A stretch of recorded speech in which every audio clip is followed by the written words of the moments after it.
नमस्कार माय to family. तर म्हाडाची घरे लॉटरीत लागल्यानंतर सुद्धा ती रद्द केलेली आहेत। तर 1374 अर्जदारांनी जी घरं आहेत ती लॉटरीत लागली आणि त्याच्यानंतर त्यांनी ती परत केली आहेत।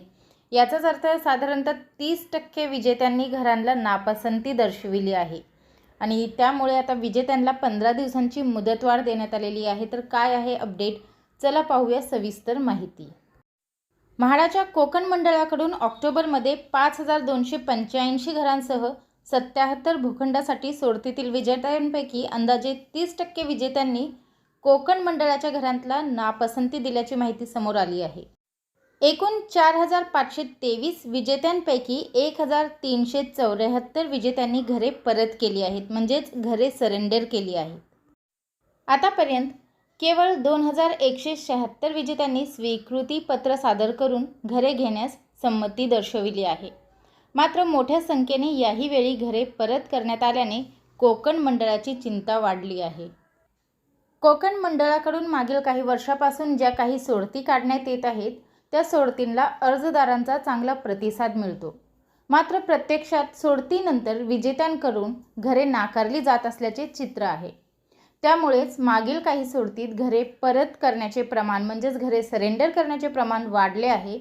त्यातूनच कोकण मंडळाची शेकडो घरे विक्री वाचून रिक्त राहत असून या घरांची विक्री प्रथम येणाऱ्यास प्राधान्य तत्वाने म्हणजेच बुक माय होम संकेतस्थळाच्या माध्यमातून करण्याची नामुष्की कोकण मंडळावर ओढावली आहे।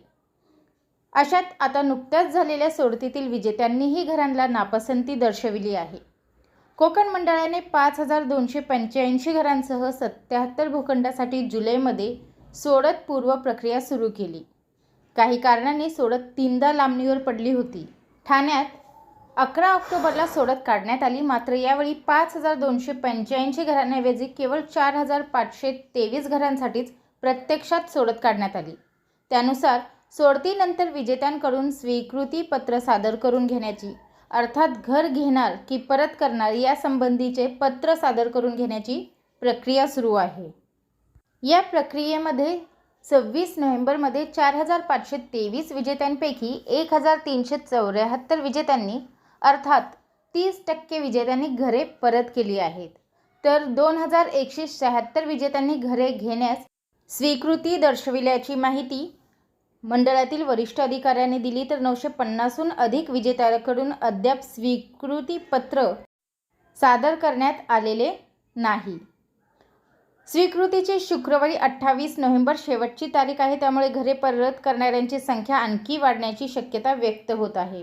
तर दुसऱ्या माध्यमातून मिळालेल्या माहितीनुसार घर स्वीकारायचे की नाही ही संगणकीय पर्याय सुद्धा निवडलेला नाहीये, त्यामुळे ही घरे जी विजेते आहेत ती घेण्यास इच्छुक नसल्याचे दिसत आहे, असे म्हाडातील सूत्रांनी सांगितले। लॉटरीत विजयी झालेल्या अर्जदारांच्या प्रथम सूचनापत्रात अर्जदारांना घरे स्वीकारण्यासाठी 14 ते 28 ऑक्टोबर या कालावधीत मुदत देण्यात आली होती।